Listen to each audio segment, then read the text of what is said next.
Assalamualaikum warahmatullahi wabarakatuh. Salam dan bahagia. Baik, kali ini kita akan membedakan struktur pada lumut, tumbuhan paku, dan tanaman biji.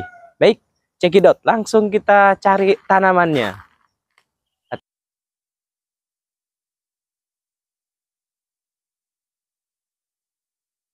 Baik, nah yang ini Birophyta lumut. Oke, kita zoom lagi. Kita zoom lagi sampai kelihatan. Nih, kita zoom lagi. Baik. Nah, nih dia punya kepala. Nah, ini dia. Jadi ini adalah kantong sporanya. Disinilah nanti dia untuk berkembang. Nah, bukan ini ya, tapi yang ini. Nah, ini dia. Nah, ini dia yang coklat. Push ke. Oke, yuk di zoom lagi. Kita ambil ini.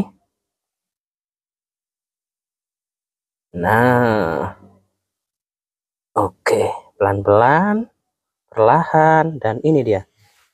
Nah, tolong di zoom sebelah sininya. Nah, akarnya di sini belum ada, belum kelihatan. Ya, pada lumut ini karena ini adalah lumut daun, ya. Nama akarnya di sini disebut dengan rhizoid. Jadi belum akar sejati. Nah, fungsinya sama seperti akar pada tanaman berbiji. Fungsinya sebagai penyerapan air dan unsur hara. Kemudian batangnya juga belum ada. Batangnya juga belum ada, belum kelihatan. Nah, di sini juga daunnya kecil-kecil yang hijau ini. Itu daunnya. Daunnya sudah punya klorofil karena dia zat hijau daun dan dia sudah masuk ke tumbuhan. Makanya dia bisa berfotosintesis. Kemudian setelah akar, batang, daun, dia tidak punya biji. Nah, dia pakai perkembangbiakanannya mana? Namanya adalah sporangium. Jadi spora ini ya, yang kantung spora yang atas ini kalau diperbesar. Oke, jadi seperti itu. Punya bunga? Tidak, tentu saja. Kalau sudah tidak punya buah, berarti dia tidak punya bunga ya. Otomatis dia juga tidak punya biji. Nah, sebagai penggantinya dia punya spora tadi itu sebagai alat perkembangbiakan. Oke. Sekarang setelah kita belajar lumut, mari kita ke tanaman paku. Cekidot. Baik, sekarang kita di tempat yang lembab, sama seperti di Birophyta tadi, dia suka tempat yang lembab. Nah, sekarang kita ke Pteridophyta atau tanaman paku. Nah, kebetulan di sini ada tanaman paku. Nah, ini nama zaman dulunya adalah Cristella dentata. Oke, ini seperti ini. Kalau kita ambil satu ya. Oke. Nah, kalau kita ambil satu, di zoom, minta tolong. Oke. Oke. Mana ini? Oke. Beralih kameranya. Oke. Nah, jadi seperti ini ya. Ini adalah spora pengganti dari biji. Nah, seperti ini. Mantap sekali nih. Bagus ya, rapi ya. Nah, kalau tanaman paku bisa rapi, kenapa kalian tidak bisa rapi? Mulai sekarang dirapikan. Baik. Nah, yang ini tanaman paku ya, yang tadi. Kemudian di bawahnya ini ternyata juga ada. Nah, ini tanaman paku juga. Nah, ini juga. Dan ini yang paling sering kalian jumpa ya. Ini. Kemudian yang ini juga yang sering kalian jumpai. Nah, betul? Ini adalah tanaman paku. Oke, kita lihat akarnya habis ini. Oke, kita cabut satu ini akarnya ya. Atau ini ada, nah ini dia. Nah, ada usahanya but. Ini dia. Di zoomkan. Oke, Akar di sini sama seperti di tanaman yang lain.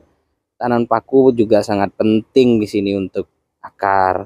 Akarnya di sini sudah berserabut ya kalau kita ambil ini. Nah, ini dia. Oke, dan ada beberapa yang sudah punya stulun.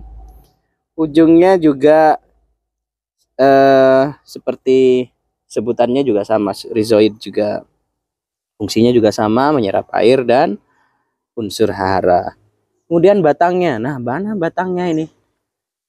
Nah, ini untuk sebelum ke batang kita coba cabut ya satu. Nah, jadi seperti ini akarnya. Oke. Oke, setelah itu ke batang ya.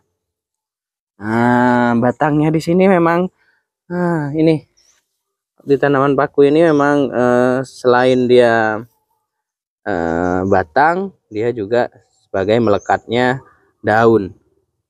Nah, batangnya di sini disebut protalium ya. Kemudian bentuknya menyerupai lembaran kecil, berfungsi sebagai fotosintesis kalau yang warnanya hijau. Kalau yang ini sudah batang. Apakah sudah punya xilem dan floem? Ya, sini sudah punya xilem dan floem. Jadi ini batangnya ya, sampai ke atas. Memang berpapasan dengan daun. Daunnya mana? Ini dia daunnya. Ya, daunnya melekat pada batang. Jadi sudah punya daun, batang, dan akar yang bisa dilihat. Apakah punya bunga? Tidak, ya. Yang ini bukan bunganya kita. Ya, itu bukan bunganya. Dia belum punya bunga, belum punya biji, belum punya buah. Makanya dia tadi punya namanya spora sebagai alat perkembang biakan. Oke. Nah, tuh lihat. Akarnya juga banyak kan? Dia sukanya di tempat yang lembab sama seperti lumut. Karena dia butuh ini, yang ini. Nah, ini dia banyak sekali tanaman pakunya. Dia bergerombol di situ. Kenapa kok bisa seperti itu? Karena stolonnya membantu dia untuk berkembang biak. Jadi akarnya nih, ini ya, ini stolon. Nah, ini. Nah, akar baru ini kalau nanti sudah dewasa dia akan tumbuh tanaman baru. Ini yang untuk persiapan stolonnya. Oke, ini ya. Nah, banyak. Oke, kita ke tanaman berbiji. Terima kasih. Baik. Nah, di antara tanaman ini ternyata ada tanaman satu lagi, guys. Tanaman pakunya. Ini dia. Nah, ini paku rawa. Ya, paku yang hidupnya di rawa. Nanti bahasa Latinnya ada di sini. Saya cantumkan. Nah, dia bahkan sporanya belum terlihat dan ini batangnya juga belum terlihat kan. Oke. Mana batang, mana daun, belum bisa dibedakan. Oke. Yuk. Ini dia. Kurawa. Ya, ternyata ada yang kelupaan. Apa ini? Yuk mendekat, mendekat, mendekat, mendekat. Nah, ini juga tanaman paku. Jadi tanaman paku tidak hanya hidup di tanah, tapi ada yang nempel seperti ini. Tapi dia tidak merugikan ke tanaman yang lain. Oke, ada yang nempel seperti ini. Ini paku tanduk rusa yang lumayan mahal harganya kalau dijual. Ini sebagai penghias ya.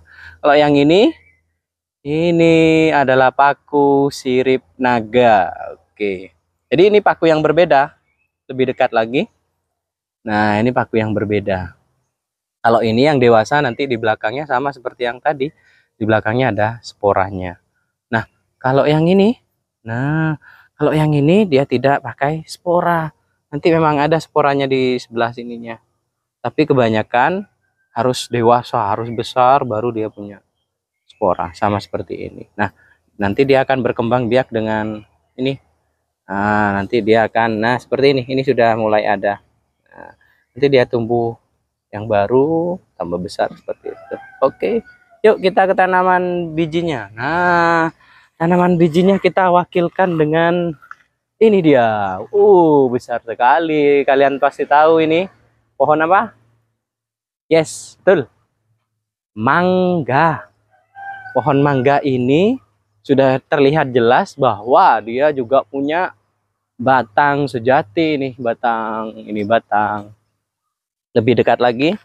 Kemudian oke.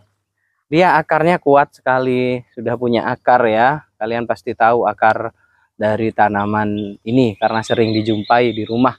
Kemudian daunnya, wah, daunnya ini, oh, daunnya. Dia sudah punya daun sejati ya. Kebetulan di sini ini ada yang baru daunnya. Oke. Nah, seperti ini ya. Oke. Untuk nanti si batang udah besar seperti ini. Nah, dia batangnya punya namanya kambium, zat kayu, makanya dia kuat sekali. Kemudian akarnya dia ada dua macam. Ada akar tunggang, nanti saya lampirkan di sini akar tunggang. Kemudian kalau di spermatophyta ada akar tunggang, ada akar serabut. Kalau yang ini akarnya tunggang. Kemudian kebetulan di sini belum ada buahnya, belum ada bunganya, tapi tanaman mangga punya daun, kemudian punya batang otomatis, punya akar, dan dia pasti punya, ya betul, bunga. Nanti bunganya Bapak lampirkan di sini. Kemudian buahnya otomatis kalian sudah tahu buahnya. Dan bijinya nanti dilampirkan. Nah, akar mangga dewasa. Seperti ini akar tunggangnya ya. Ini dia. Jadi akarnya bisa sampai seperti ini. Besar. Sip. Nah, gimana?